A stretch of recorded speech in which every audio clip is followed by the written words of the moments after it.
Welcome everyone to the Dance Party 247 podcast. You got myself, DJ Envy, the DJ T, and the Sam Saint. Today we're going to be talking about what it's like to go back to real life with live events. Over to you, Sam.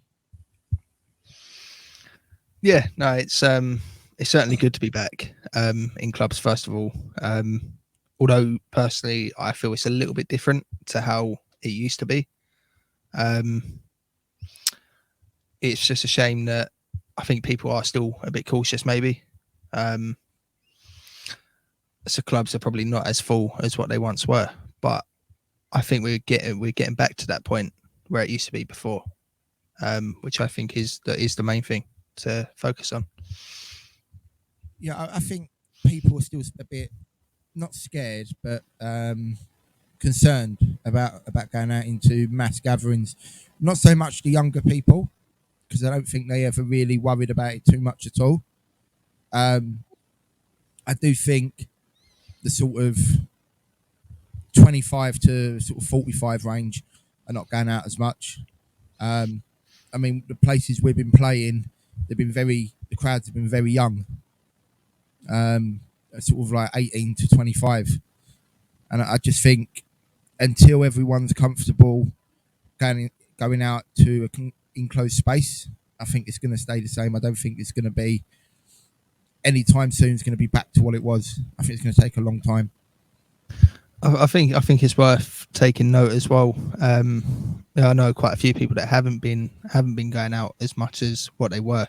And that's not necessarily because they're cautious, but obviously they've got family and relatives and friends that could still be, vulnerable and have other health issues. So they're doing it to protect them rather than a issue for them on a personal level. So I just think the whole thing, it needs to be, understood and needs to be thought of carefully. There's obviously other reasons that perhaps we don't know as to why people aren't going out. T, do you have anything to add? I would say welcome back. We haven't been back on the air for quite some time. Over to you, Envy. Nicely done, mate. Nicely done. Back to the studio.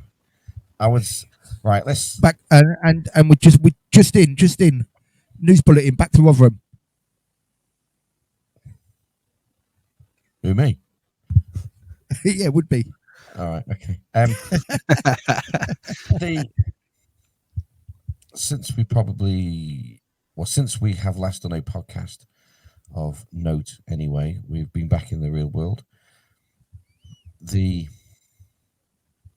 cities seem to be doing well, from the word on the street from other DJs.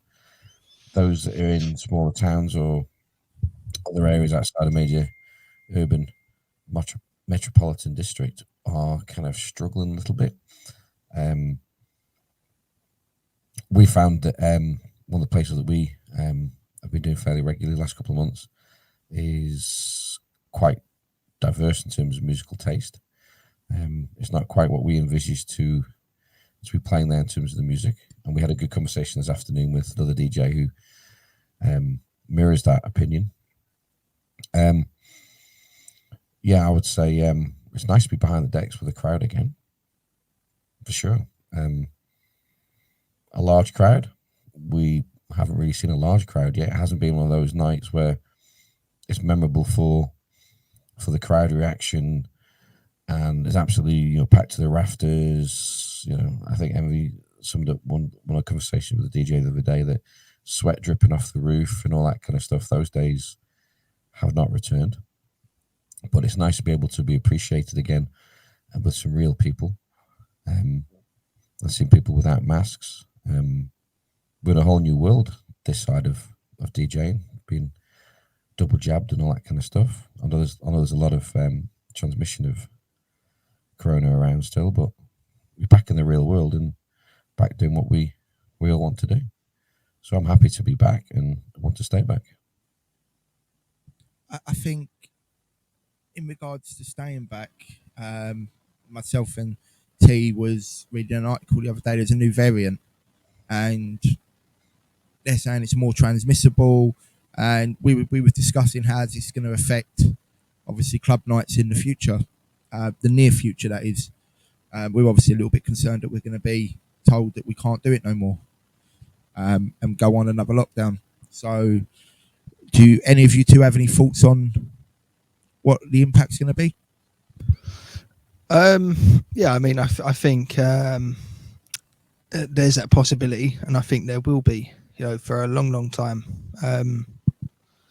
With something like COVID, the problem with it is that it's unpredictable, and you never quite know what way it's going to go. And with all these new variants popping up, it does make it more difficult. But I think kind of one thing I've noticed from coming out the other side of COVID is you've just got a plan. You can't stop doing what it was you were doing, especially when you're allowed to do it. Something as volatile with COVID as the nightlife industry is. We were told we couldn't play out. We were told we couldn't host events for months on end. And then we finally got the green light, and then it got delayed, and then we got the green light again. And I think back to when we could start, and I thought, what would happen if we weren't quite as prepared as what we should have been? Would we have got an event out? If so, would the quality of it been good enough? If we do head back into another lockdown, which we're yet to find out, which you never know. But all we can do, and all anyone can do, is just be as prepared as humanly possible for the outcome. We can't stop planning events just because we might head back into another lockdown. I mean, what I think we need to do is just go on about our lives like we've been doing since we was all been let out. I don't see the point in saying that, we might be in a lockdown, we might be this, we might be that. I think you just got to go about your daily business and do what you want to do. We can't be scared of COVID for the rest of our lives, can we? We've got to just move on and just deal with it. There are some people that won't have the jab, and there's a lot of people that will. And I think by having the jab, if you've had it, I think generally you just feel a bit more safer on a whole. I'm double jabbed. T is Sam, you're double jabbed as well, aren't you? Do you feel any safer about going to the venues and partying again? I do, massively. Wife's vulnerable. She got a letter the other day saying that they're stopping all the vulnerability side of things. The government is stopping that. So, ironically, I had COVID in June. So did my kids, and my wife didn't. The jab worked for her not to get it, and she was the most vulnerable one out of us. Not that you can't get it again, not that you can't get a different variant. But yeah, I feel safe. I still do wear mask when I'm in shops and stuff like that. But when I'm actually in behind the decks and in the club, no, I don't. I don't even think about it. To be totally honest with you, because we've got stuff to do from the moment we're there to the moment we leave, as well as obviously play a set. It doesn't even cross my mind at all, to be fair. So it's a question that I couldn't answer directly. And in the moment, I don't think about it. Post, yeah, I feel more confident, because if I didn't feel confident, I wouldn't have done it. Yeah, no, I do feel safer with being double jabbed. But I think even if I was one of them people that were a bit cautious and a bit hesitant on getting the jab, knowing that there's a big possibility that you're going to need to be jabbed to do the things you want to do, to head back into nightclubs, to go to football games, whatever that may be. Even if I didn't really want the jab, I would get it done just so I can do those things. Yeah, but some people are a bit of a conspiracy theorist, aren't they? We've got one DJ in particular. You just took the words right out of my mouth. Right. I was going to say, we've got one DJ who thinks the Illuminati is running the world and the government ain't got no power. There's all sorts of things that this particular DJ considers to be going on. He might be right, he might be wrong, but who knows? That's not really the big issue, is it? The big issue is we need to just get on with our lives, because you can't just sit here. I can say this much: be go to scared of Scotland COVID. or Wales. If you're in Scotland or Wales, you have to have a mask on still, and you have to show an NHS passport. or proof of a negative test within the last 24 hours. So that would feel weird. Yeah. You considering since the 19th of July, since we've all kind of had some level of normality back, COVID has been further and further back in the news as well, and it just feels like it's something that's just brought up in the news. It doesn't. If I wasn't watching the news or listening to the news in any capacity online or on TV, it wouldn't be the most important thing to the front of my mind as it would have been 12 months ago. I think that's the thing with COVID. I remember a podcast that we done previously, and we was talking about live streaming from home, and I said that's the new normal. I also think what you've brought up there, T, about it's not at the forefront of your mind anymore. If it weren't for watching or reading the news, you wouldn't think of it. I think that's the new normal as well. It's been a long time since we've been in a world without COVID. We're heading for nearly 2 years, and I think a lot of people actually don't take into account how long 2 years is. So to live with something for 2 years, it does become normal. And when it was the law here in the UK, we was all used to wearing masks. When it was the law here, we were used to social distancing. But obviously now that's gone out, and it has been out for a few months. I think we've got used to that as well. I 100% understand your point. When I'm in a club environment or an environment that obviously there's a lot of close contact, I don't think about it. When I am just having a conversation with somebody at a supermarket, in a house, or out and about, I probably am standing a little bit further away than what I would normally have done pre-COVID. I'm a little bit aware that there's still social distancing where possible. I'm aware that obviously I still wear a mask where I can, so I do my bit. Just as much for other people more than for myself. I have hay fever, I got dust allergies. As anyone who knows me, I sneeze a hell of a lot. And it's about 7 times. It's like 7 in a row, isn't it? 6 or 7 in a row. Something like 6 to 8, yeah. So it's more for other people as just as much as for me. I mean, I'm wearing a cloth mask. It's not even a dermatology one that I had before that was cost me a £5 to buy. It's just more courtesy now. If they brought them back in again, I wouldn't bat an eyelid to do it.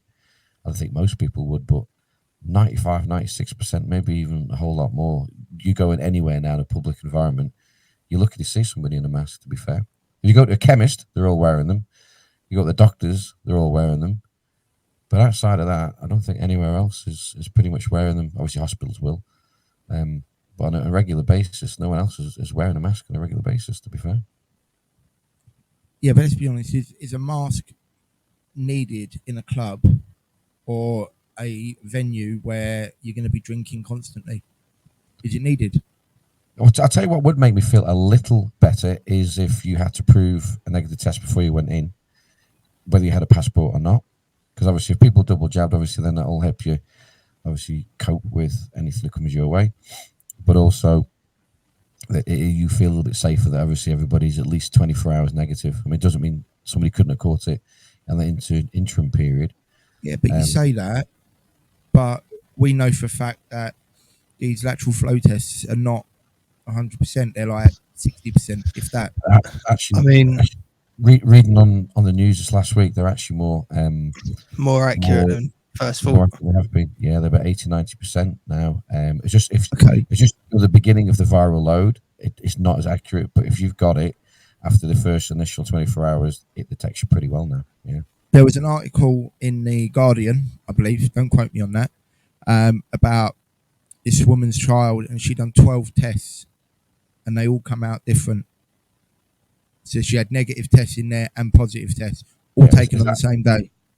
Yeah, but we're talking about the ones that they're using now, not necessarily what the ones that were brought out. Yeah, this was recent.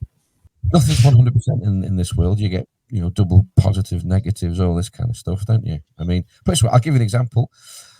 And we're talking about all COVID and stuff. I've had 2 really, really heavy colds after COVID. Yeah, I had a cold literally 10 days after I got over COVID. and that left me with no voice. I could hardly speak because obviously the throat issues you get I with know with it was COVID. bliss for like 2 or 3 days. Absolute bliss. And then I had one about 6 weeks ago. Another belter. My daughter's got one at the moment. Give it to my son. I didn't get it. Any reason why that is, I don't know, because I get everything that goes around. The kids bring home at this time of year. I didn't get it on this occasion. You know that those things. You know you can't fight everything. You can't go in a club that says if you got no colds, if you got no flu, if you got no COVID. Yeah. Just because you got COVID, it don't mean you can't go somewhere. Let's be honest. It's not the people that were dying from COVID were the more vulnerable people. True or not? Yeah. I'm not saying it's right. Any age, yeah. I'm not saying it's right. It is sad and all that, but just because of that, you doesn't mean you can't live your life and go out and do things. I mean, how many people die of the flu every year? Thousands. No, I think it's right that you should shield and stay in when you've got it. I mean, no, I'm not saying know you got COVID and go out. I'm not saying that. But what I'm saying is, if you don't know you got it and you go out, it's not like you're deliberately going out to hurt people, are you? No. And no clubs are not going to get going again until people. Well, it's the same with any virus, any cold, flu, COVID. You don't want to give it to somebody else. Once you know you've got it, then obviously you can do something about it, can't you? I don't know. There's a few people I'd like to give it to. So, bear in mind, it's COVID any day. Bit savage, but okay. Savage, but it's true. So, obviously, bear in mind the whole, if you got COVID, you shouldn't go out, and if you don't know you got COVID, you can't help it, right? And we're talking about testing beforehand, before entry to a club. There was something I saw on Facebook the other day, and obviously you can't believe everything you read, but there was a suggestion. There was a suggestion that people should do a COVID test before they enter. So, in theory, we turn up to Carbon, for instance, we have to do a LFT on the door. Mm-hmm. The club supplies the test. We do an LFT on the door. Obviously, we wait outside for half hour till we get the results. How would you guys feel about that? No problem. Well, straight away, you're never going to have a full dance floor, are you? Never. If you've got a queue of 50 people outside the door, for instance, yeah, that's 25 hours for them all to get in. No. Think about it, right? They can only test one person at a time. The queue, we all know what club queues are like. It takes you get, if they under supervision, you can monitor several people taking a test. Yeah, but then our club's going to pay that extra money, and the lateral flow test, you're supposed to wait half an hour before you go in. That's how they work. So if you got so all it delays you is the time it takes the test to physically do it, and then half an hour from when you start the test. So you're going to be what? Yeah. So what? 33 minutes, 34 minutes. It's pouring down with rain. Yeah. You got 50 people in a queue. Yeah. And they all do a test at the same time. Yeah. Well, and they've all got to stand outside for half an hour. That's fine. That ain't going to work. Well, no. Well, okay. It doesn't work. People won't go out. People are not going to go out to stand outside a club for half an hour before they can go in. It ain't going to happen. No, they wouldn't. But Sam didn't ask that. The practicalities of it. It says, how would you think? Would you be okay? I'm just saying doing it. That wouldn't work, and I wouldn't be happy doing that. Well, what you do is what you're doing in reality is you bob off to the local pub who doesn't want a COVID test, go in there for half an hour, down 3 pints, come back, and you're good, aren't you? I mean, you got to bear in mind that was okay. That was just the suggestion. Okay. So put it this way, then, yeah, you've got the guy in front of you's got COVID. You test negative. Yeah, we've had this on a podcast before. Yeah, we have.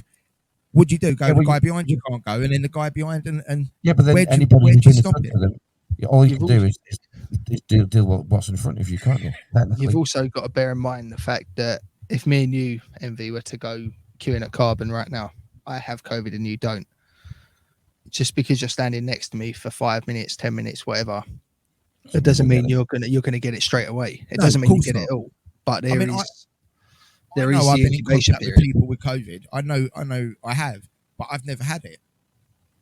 So I'm No, not but saying what, everyone's going to get it, but then you've got to just say, well, at some point you've got to say enough is enough, and just let people out and don't test them, or we go back to where we were before, and everyone gets tested, or you need a passport or something along them lines. You know, you've got to. At some to be point, you just got to say enough is enough, and let's just get on with our lives. to be fair, we're a podcast about DJing, and all we keep doing is talking about COVID. It has a Because massive. I know it has it a is massive effect related on everything, to but I tell you DJing. what, It is. I tell you this much: does it realistically have an effect on filling the dance floor? Well, we think it does because It a lot of people ain't coming out. maybe in certain places, but fundamentally, if you're talking of throwing a load more money, throwing a load more headliners or marketing or whatever your Yeah, then it wouldn't. It wouldn't. It wouldn't strategy matter. is, then we It wouldn't we matter. know for a fact that one night the club is empty, you put £2,000 to a headliner for a Kiss DJ, your club's packed. Shh. I'm just saying. Yeah. Well, we won't go down that road, will we? No, I'm not naming anything, but I'm just saying that you can complain and we can all find excuses for why things are not happening, and obviously that is still a big concern. But you know what? We have the opportunity to actually go out and do something. Most of the world is still some sort of lockdown or some sort of restriction. We're not. Yeah, true. I 100% agree with that. I do think though that give it another 6 months. Well, not even 6 months. I'll take that back. Give it another month and a bit, and the dance floors will be heaving every night of the week. Oh, put it this way. You know, I disagree. I disagree massively. Christmas, mate. Christmas parties. No, I genuinely think we're going to be in some sort of lockdown before Christmas. Okay. So, Sam, when you played at Hartford, because you played a couple of gigs at Hartford, didn't you? Yeah, How was that? it was average. Yeah, it was much like I guess everywhere else is if you're not a multi-1,000-pound headliner. You know, it will have people. Will it have everyone? Will it have as many people as it did before? No, probably not. But I think it's also worth bearing in mind geographical location as well. You know, like T said, out in the sticks will probably be a bit more quiet. Your busy cities, you know, London and whatnot. Yeah, it will have people. The gigs were different. They were very different to how it was before, you know, pre-COVID. But if this is the best we've got for X amount of time, bring it on. I'll take it any day. Oh yeah, I mean, I would say that to if we're looking obviously sort of what our experiences are, COVID has a it's multi-dimensional. It's there, right? Let's change up the subject then. So we have an upcoming venue that we bring in some new fresh DJs to us. All of a sudden, before we even go to any marketing, we've got pre-sales done off our early bird tickets. Done. I would just like to clarify that when he says done, that means we're sold out of early bird tickets. Yeah, sold them. But we only have 50 tickets left remaining for that event. Well, bottom line is that if your club is absolutely heaving and if you're selling out nights, are you talking about COVID? No, of course you're not. Doesn't even come into consideration, does it? The only consideration is if you get closed down, if you go into a lockdown, which plan B would mean that we all end up going into clubs with masks on. That's the only plan that they've got in place. How are they going to enforce that? Well, I don't know. It's exactly the same as when you were in the pubs last time and you weren't eating, you're supposed to have a mask on, weren't you? And when you go on the bus, but if you weren't or public transport, you're supposed to have a mask on.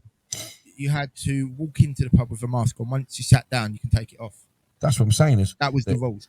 How are you going to do that in a nightclub? So what? When you're drinking or dancing, you don't have to wear one. I would have thought in a club environment, it's probably the most unlikely place to have that enforced.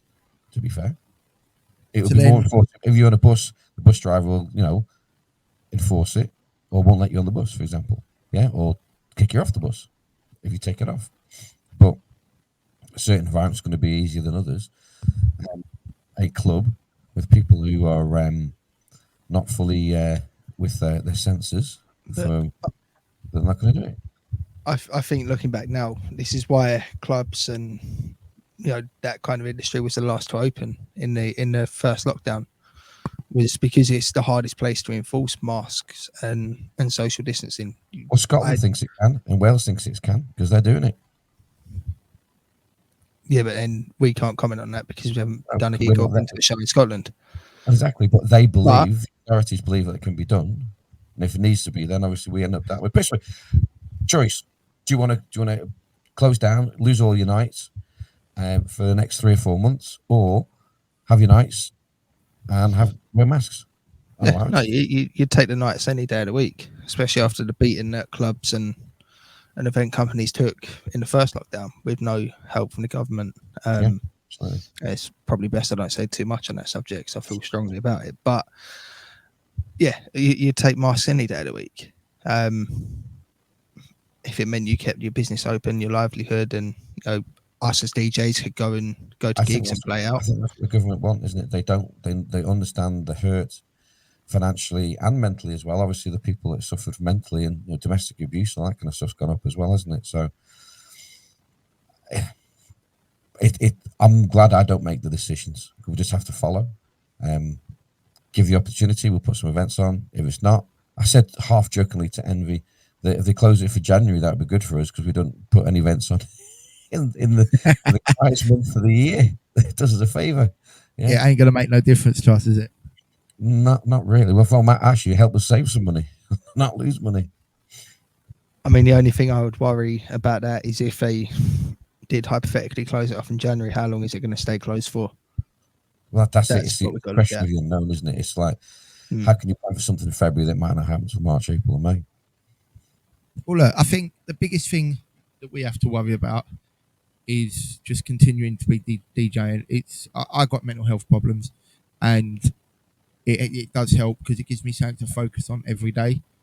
Having the radio station, it gives me something to do to keep me focused. So people with mental health issues who use music and socializing to keep their mental health in check to a certain degree, I think it would be morally wrong of the government to lock us down again.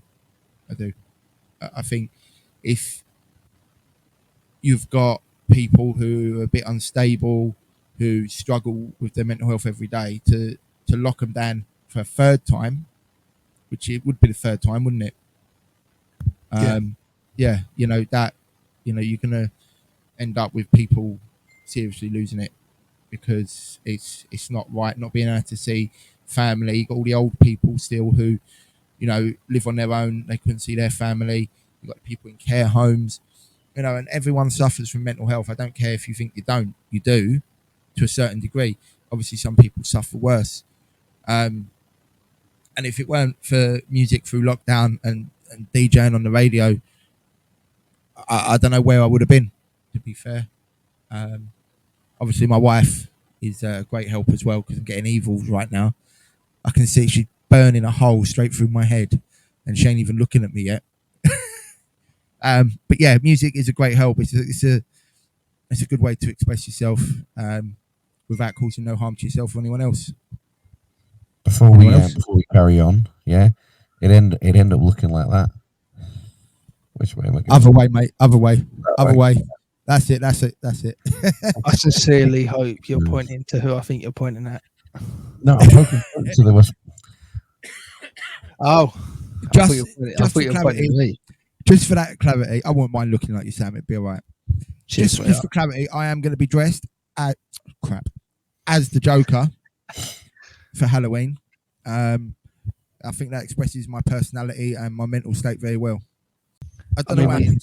We just kind of spoke about COVID. Yeah, that's what my point is that COVID overrules everything. Yeah. It's controlling the whole world at the moment. COVID is. Well, no, hang on. I beg to differ. I think we can control it to a degree. Get your jabs. Yeah, no, isolate when you're not well. Okay. But the thing is, some people don't even know they got COVID, and some people are so selfish that they don't care. Okay. Yeah, but then why can't people do what I've been doing? While I've been off work, I've been testing every other day. And if I've been out somewhere, I'll test the next day. I'll test when I get in. Yeah, when I come back, I get tested. Well, Okay, we are in control. There's little things you can do. What I'm saying is that you can't control what the government's going to do. If you control what you're doing and do your little bit, and hopefully everyone else is doing theirs, and the majority of people, to be fair and utterly honest, are not, they can't be bothered and won't do so. So sometimes you're kind of blowing in the wind. There's another phrase I was going to say there, but blowing in the wind. Yeah. No, that's just your backside, mate. Right. But you can't control what they're going to do. We can control what we're going to do. We put more people into a club, safely, not stupidly, safely. Give them a good night for as long as we're allowed to do so. That's what we need to concentrate on. So the day-to-day stuff, we shouldn't be concerned about COVID. Is it hanging over our heads? Yeah, it is. Are some people not going out? Probably. Also, as well, to be fair, it's not just COVID. I will say almost a bigger effect is the financial situation we're in. People are worse off now. A lot of people are worse off now because of COVID. Yeah, some people are better off because of savings and stuff, but a lot of people are worse off now. Fuel's gone up, food's going up. You've got shortages due to other factors, Brexit and immigration policies and all that kind of stuff as well. And people have not been able to afford it. We know that alcohol is cheaper in the supermarkets. You got Spotify now. You got all these other things you could point out to why people are not coming to your night. Yeah, that have an effect on it. It could just be because we're crap promoters. I won't going to say nothing, but it could just be that we're shit. I'm just saying that you could pick up any one of those factors, or so. All those factors will be in play to a certain degree. In fairness to us, the area that we're currently working in or putting a nights on is not the most heavily populated. Well, you go to a city, you're talking of a massive demographic. Sorry, headphones fell off. A massive demographic, but obviously you got more competition. But per head, you probably got more. If you divide the demographic up, you probably have more pulling power in a city than you would do in a town. Well, we know that cities are doing very well. Typically, we know they are. Yeah. And we know that your big headliners and your big festivals done amazing over the summer. Absolutely smashed it. Yep. And we know that some venues are really struggling, and they'll just give you nights because they want someone else to take responsibility of filling it. Yep. We know that as well. But what we don't know is we haven't done a city gig as of yet. Oh, yeah. We have one coming up. We have one coming up in Leicester at Cube. But we're hoping that's going to fill. We've sold all the early bird tickets for that already. We've only got 50 tickets left. So if you fancy coming down to Cube in Leicester, check out our podcast. I'm sure the links will be underneath the video. Won't they, T? Yes. Oh, yeah, they will, yeah? Are you sure? I don't want to confuse the audience. Do you know what I mean? Just saying. I mean, I think that's the thing as well. Yeah, obviously we're doing a city gig in Leicester coming up. I think it'll be a really good kind of eye opener for us. We'll get a lot of insight from that. That will answer a lot of the questions we've had over the past couple of months at the other venue we've been at. I've been asking myself why naturally that whole town is just ghost town at times. Do you know what the town reminds me of a little bit? It reminds me of a Scooby-Doo episode when they're going through the graveyard. That's what it's like up there sometimes. It's just dead. Me and T went up there to look at the venue when we first looked at it about 5 months ago now. 6 months ago. Yeah, June, yeah. Yeah. And we went up the high road. Bearing in mind this is a weekday, it was, people were allowed out and people were all back at work and everything. And honestly, you could see from one end of the high street to the other, it was that empty. There must have been, 20 people on the street? There wasn't a lot. No. It was that quiet. It was absolutely dead. And I don't think it's going to be any different now people are allowed out. I just think it's a quiet place and they go out one night a week and it's either going to be Friday or Saturday. Simple as that. Yeah. Thank you for watching or listening to the Dance Party 247 podcast if you're on YouTube. Thank you to Sam Saint, DJ Envy, and I've been the DJ T. Like, subscribe, comment, hit the notification bell if you're on YouTube, and we'll see you next time. Ta-da.